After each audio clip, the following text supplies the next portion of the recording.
जमलेल्या माझ्या तमाम हिंदू बांधवांनो, भगिनींनो आणि मातांनो,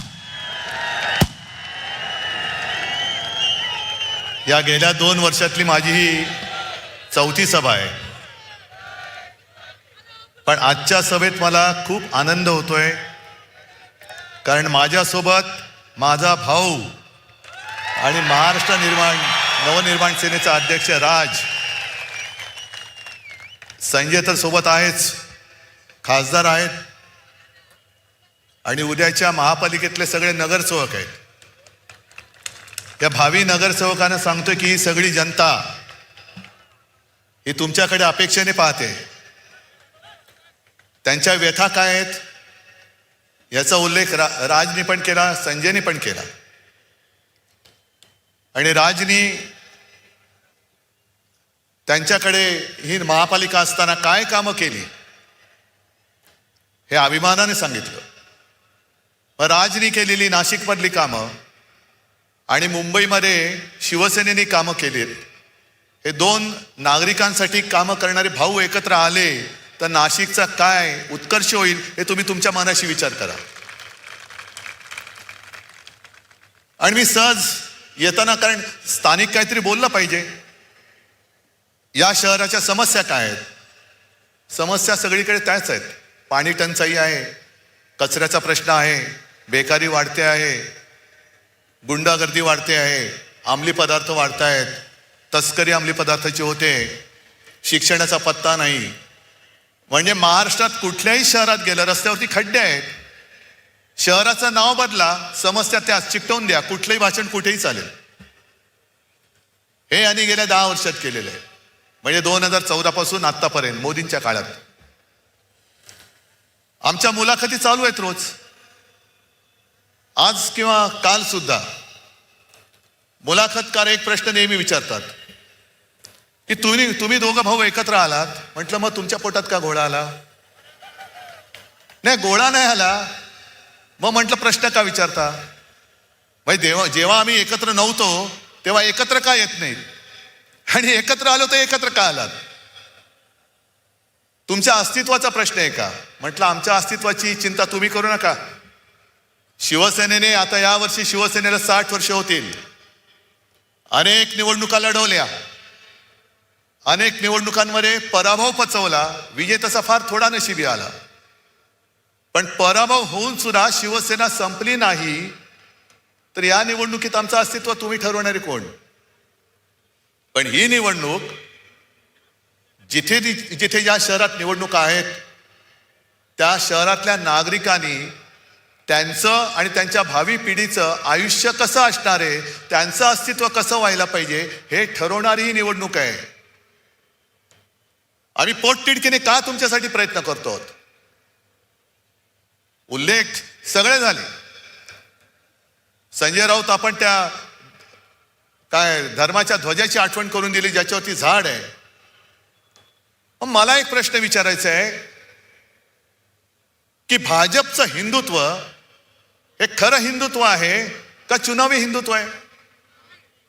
राम मंदिर केलं म्हणून तुम्ही डंका पिटलात, आणि प्रभू रामचंद्र जिथे तपश्चर्याला बसले होते, म्हणजे फार थोड्या ठिकाणी प्रभू रामचंद्रांचं वास्तव्य होतं, त्यातली ही एक म्हणून तरी पुण्यभूमी आहे. कुंभमेळा इकडे का होतो?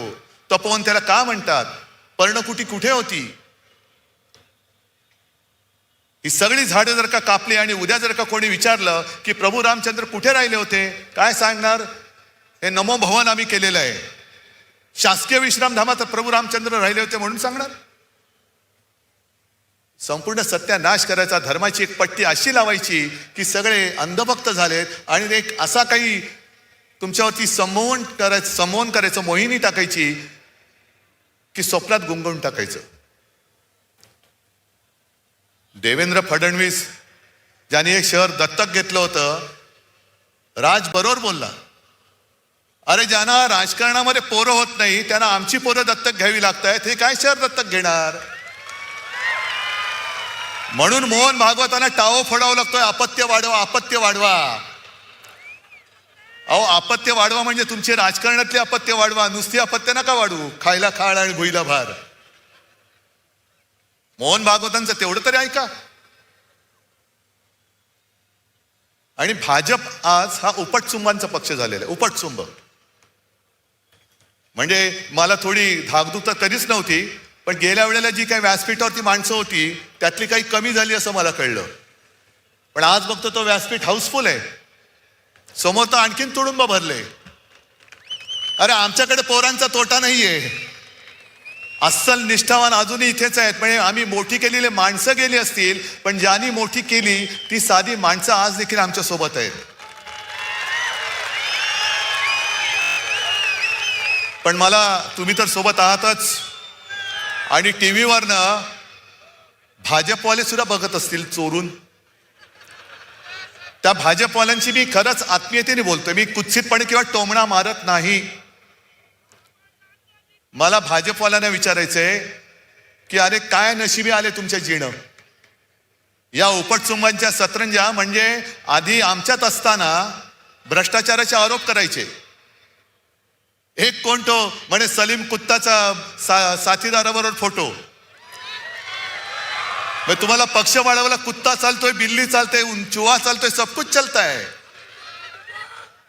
म्हणजे अशी बरवटलेली माणसं ही पक्षात घ्यायची आणि त्यांचे संघ सगळं लंगोटी साफसूफ करून त्यांना डोक्यावर घेऊन नाचायचं. हे निष्ठावंत भाजपवाल्यांचे आज नशिबी आले. कसे तुम्ही राहताय? हा भाजप तुम्हाला अपेक्षित होता? अगदी आम्ही दोघं एकत्र आल्यानंतर ज्यांनी फटाके फोडले दुसऱ्या दिवशी तिकडे. जाऊ दे त्यांचं नशीब आणि ते, मला त्यांच्या नशिबाची पर्वा नाही. मला वाईट वाटतंय ते निष्ठावान भाजप कार्यकर्त्यांचं वाटतंय. त्यांना प्रवेश दिल्यानंतर आमच्या देवेनी ताईंना रडू आवरेना. मला त्यांच्याबद्दल आदर आहे. मी ताई तुम्ही आमच्याबद्दल चांगलं बोलावं म्हणून मी बोलत नाही. तुम्ही तुमचं काम निष्ठेने करताय.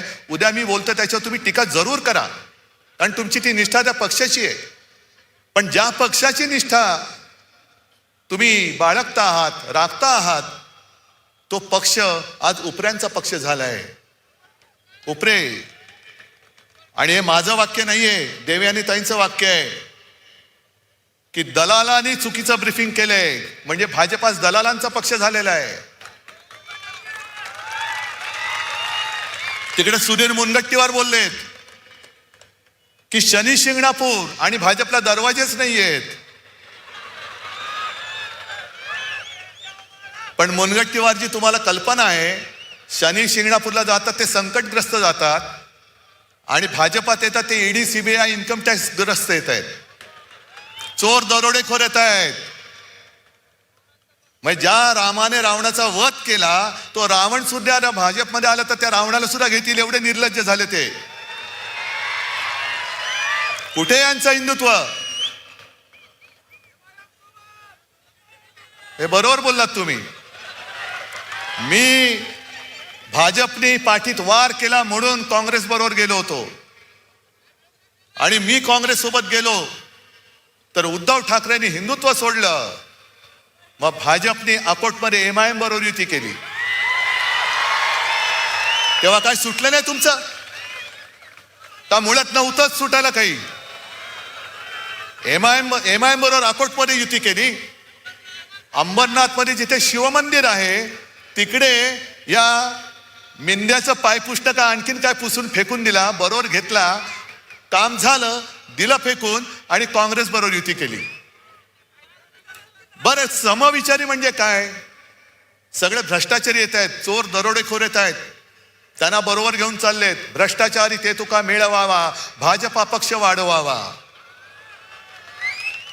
आणि यांच्यामध्ये जी आता लागले, म्हणजे इथल्या लोकसत्तेमध्ये त्या बातमी आली असेल नसेल कल्पना नाही, पण मुंबईच्या लोकसत्तेत बातमी आले, गणेश नाईक पूर्वाश्रमीचे आपलेच. बघा गंमत कशी आहे. हा मिंदे कोण? पूर्वाश्रमीचा आपलाच. आता गद्दार. गणेश नाईक पहिले आपलेच, त्यांच्या दोघात लागले आता. आणि गणेश नाईक म्हणतायत, त्यांचा सरळ आरोप केलाय नव्या मुंबईमध्ये FSIचा घोटाळा या मिंद्याने केलाय.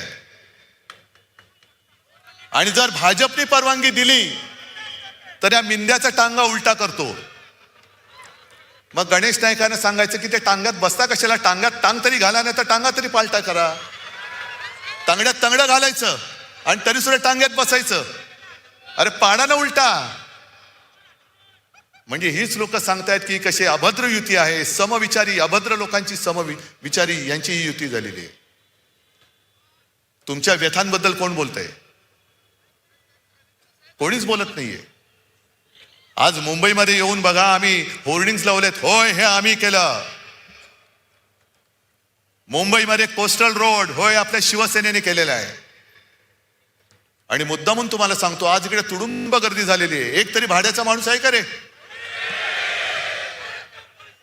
कोणाला तरी पैसे देऊन इकडे आणले का? मग मुंबईमध्ये जे एक जिजामाता उद्यान आहे, तिथे आम्ही 10 वर्षापूर्वी पेंग्विन आणले. काय टीका केली आमच्यावर, हे पेंग्विन पेंग्विन पेंग्विन. होय पेंग्विन आम्ही आणले. पण ते पेंग्विन बघायला लोक तिकीट काढून गर्दी करतायत. आणि मी या सभेचा उल्लेख एवढ्यासाठी केला की त्यांच्या सभेला पैसे देऊन माणसं आणावी लागतायत. म्हणजे पेंग्विन एवढी किंमत सुद्धा लोकांच्या लेख्यांची नाहीये.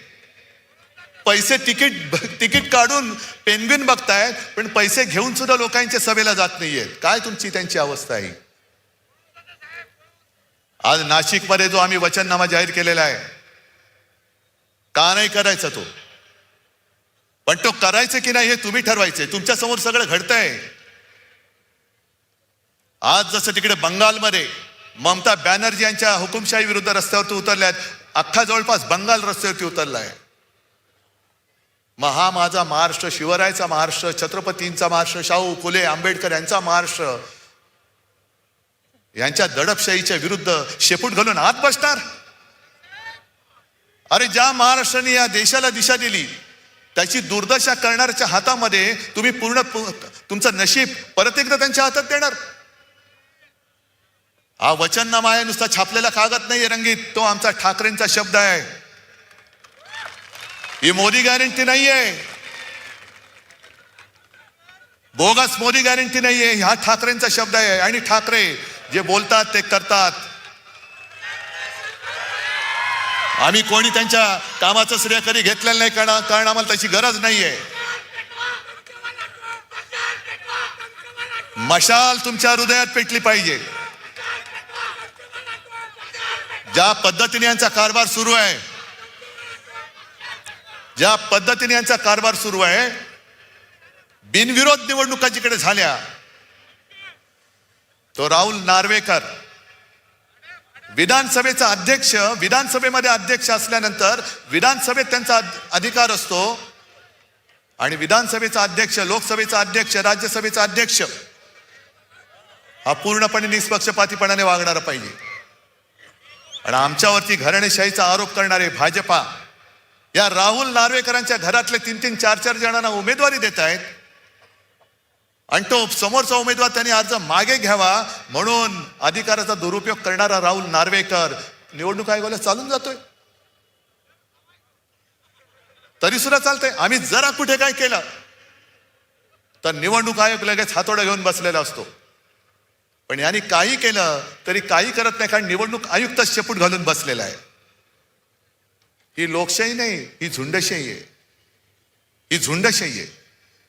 आणि आज जर का आपण उठून उभे राहिलो नाही, तो उद्या वरवंटा असा फिरेल की पुन्हा एकदा इंग्रजांपेक्षा जास्त 150 वर्षापेक्षा यांच्या गुलामगिरीत आपल्याला राहावं लागेल. हिंदुत्वाचा हा बुरखा आहे. कारण हा जर का बुरखा नसता तर तपोवनातली झाडं यांनी कापली नसती आणि बिल्डरला ती जागा दिली नसती. काय तपोवनाचं ज्यांना महत्व नाहीये, इकडे तपोवन कापतायत, तिकडे आरेचं जंगल कापलं, कुठे आरवली पर्वत बोडका करतायत, ताडोबा अंधारीमध्ये खाणीसाठी जागा देऊन टाकतायत. हे सगळं राजकारण आजूबाजूला शिजत असा विचार करू नका. अरे ताडोबाला झालं, आमच्या नाशिकमध्ये तर नाही ना झालं. अरे मुंबईत झालं, आमच्या नाशिकमध्ये तर नाही ना झालं. नाही, आज ज्यांच्यावरही वेळ आले, उद्या तुमच्यावरती वेळ येईल. गेले 2-4 दिवस माझा घसा बसला होता. तुम्ही आमच्या दोघांच्या मुलाखतीत पाहिलं असेल, ऐकलं असेल. आणि हिंदीमध्ये आज माझी एक मुलाखत झाली. तर मुलाखतकाराने विचारलं की इस बार आपको ऐसी कौन सी खासियत लगती है मुंबई की चुनाव के बारे में? म्हटलं इस बार खासी यही खासियत है कारण सगळे मुंबईकर खोकतायत, फुफ्फुसाचे आजार होत आहेत, कारण नियोजन शून्य विकास. रस्ते खोरून ठेवलेले आहेत, धूळ सिमेंट सगळं मुंबईकरांच्या श्वासामध्ये आता हे सगळे प्रदूषण जात आहे. उद्या तुमच्याकडे सुद्धा ते तेच करतील. आम्ही तुम्हाला एक चांगलं आयुष्य देण्यासाठी आलो आहोत एकत्र. होय, आम्ही एकत्र आलो, सत्तेसाठी आलो. मग तुम्ही जे काय हे भाजप आणि सगळे आलेत ते काय विटी दांडू खेळायला आलेत? काय खेळायला आलेत? होय, आम्ही सत्तेसाठी एकत्र आलो आहोत आणि ती सत्ता आम्हाला तुमच्या विकासासाठी, तुमच्या भविष्यासाठी, भवितव्यासाठी राबवायची आहे. बोला ना ठणठणीतपणाने, कशाला लपवता भांड? आज नाशिक जे आम्ही मुंबईमध्ये करून दाखवलं, मुंबईमध्ये आज महापालिका शाळांचा दर्जा येऊन तुम्ही बघा. कारण गरीब माणसाला त्याच्या मुलांनी शिकायचं नाही, कारण मोठ्या शाळांच्या फी परवडत नाही. मग शिक्षण देणार कुठे? महापालिका शाळेमध्ये मोफत शिक्षण, आणि ते सुद्धा 8 भाषांमध्ये आपण मुंबई महापालिका शाळेमध्ये शिक्षण देतो. वेगवेगळ्या 8 भाषांच्या शाळा आहेत. ICSE, CBSE या सगळ्या काय म्हणतात ते ABCD, हे सगळे अभ्यासक्रम आपण महापालिका शाळेमध्ये शिकवतो. उद्या नाशिकची सत्ता आमच्या हातात द्या, मी नाशिकमध्ये महापालिका शाळेत हा अभ्यासक्रम सुरू करून दाखवेन. महापालिकेच्या शाळा आजपर्यंत मुंबईमध्ये सगळ्यांना लाज वाटायची. मुलगा शिकतो का? जातो शिकतो ना, कुठल्या शाळेत शिकतो? बोलायला यायचं नाही, कारण का महापालिकेची शाळा. आता अभिमानाने सांगतात, आता महापालिका शाळेमध्ये प्रवेशासाठी रांगा लागतात, आणि लोक अभिमानाने सांगतात की माझा मुलगा महापालिका शाळेत शिकतो. मुंबईमध्ये जे आम्ही केलं वैद्यकीय महाविद्यालय, उद्या सत्ता द्या, तुम्हाला नाशिकमध्ये वैद्यकीय महाविद्यालय करून दाखवतो. जगातली सगळ्यात माफक दरामध्ये प्रवास सेवा देणारी BST ही मुंबईमध्ये आपण टिकवली. हे बंद करायच्या मागे लागलेत. नाशिकमध्ये तशी आपण प्रवास सेवा सुरू करून दाखवू. करण्यासारख्या अनेक गोष्टी आहेत, करणारे आम्ही तयार आहोत. करून घ्यायचे की नाही हे तुम्ही ठरवायचं आहे. कारण जर करूनच घ्यायचं नसेल तर हे नुसते घोटाळे आहेत. हे मी मगाशी राजनी पण उल्लेख केला, तपोवनाचा घोटाळा आहेच. मुंबईमध्ये गेल्या 4 वर्षात 3 लाख कोटीचा घोटाळा अभद्र युतीने करून ठेवला, 3 लाख कोटीचा. आणि हे सगळे मुद्दे आहेत. मे 24 पासून अवाजवी दराने जमीन खरेदीवर 80 कोटींचा आर्थिक भार, हे सगळे वाचतो मी. 1300 कोटींच्या STP प्रकल्पावर वाद, कंत्राटदाराला काम सुरू होण्याआधीच 150 कोटी आगाऊ देण्यात आले. हा आगाऊपणा जो आहे ना, हा महत्वाचा आहे. तो जो मुंबईत केला त्यांनी 3 लाख कोटी, त्या कामासाठी आगाऊ रक्कम देतात, आणि त्या आगाऊ रकमेतनं हे आगाऊ पैसे काढतात आणि ते लोकांना वाटतात. निर्णय तुम्ही घ्यायचा आहे. हार जीत आमची नाही, आमचं सोडून द्या. तुमचं आयुष्य तुम्हाला कसं जगायचंय, तुमच्या मुलाबाळांच्या लेखी काय होणार आहे, काय करायला पाहिजे, हे ठरवणारी ही निवडणूक आहे. आणि म्हणून आम्ही दोन्ही भाऊ मिळून तुम्हाला वचन देतो आहोत. जे बोलतो ते आजपर्यंत आम्ही करून दाखवलेलं आहे. आणि आजचा सुद्धा हा वचननामा हा नुसता काहीतरी प्रिंटिंगचा कागद म्हणून नाही, तर ते आमची वचन आहेत. आणि त्यातल्या प्रत्येक शब्दाला हे आमचं वचन मानून तुम्ही जर का आम्हाला आशीर्वाद दिले तर आम्ही तुम्हाला ह्या सगळ्या गोष्टी देऊ शकतो. आता तुम्ही सांगा, जर देणार असाल तर जरा दोन्ही हात वर करून सांगा, आणि हात मुद्दामून जरा दाखवा, त्या दलालांना दाखवा. तुमच्याकडे पैसे असतील, तुमच्याकडे सत्ता असेल, पण आमच्याकडे विश्वास आहे, आमच्याकडे निष्ठा आहे.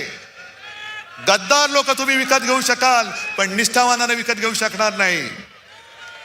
आणि हे जोपर्यंत मजबूत हात आमच्या सोबत आहेत, तोपर्यंत शिवरायाच्या पवित्र भगव्याला,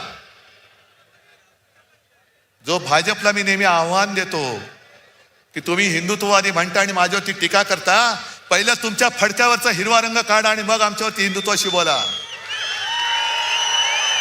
कारण आज सगळे आमचं हिंदुत्व हे व्यापक आहे, आमचं हिंदुत्व हे राष्ट्रीयत्व आहे, आणि सगळे आमच्या सोबत आहेत. यापुढे या गद्दारांना आणि या भ्रष्टाचारांना, जे बेडूकुड्या मारून तिकडे गेले त्या बैठकांना डराव करत बसू द्या. पण आपलं नाशिक हे आपल्या हातामध्ये ठेवा. आपली शिवसेना आणि मनसेची एक अशी भक्कम मजबूत सत्ता या नाशिकमध्ये आणा की उद्या कोणी दत्तक बाप इकडे पाय ठेवायला घाबरला पाहिजे. आणि तेवढी ताकद नक्की तुमच्यामध्ये आहे हा विश्वास व्यक्त करतो आणि आपली रजा घेतो. जय हिंद, जय महाराष्ट्र.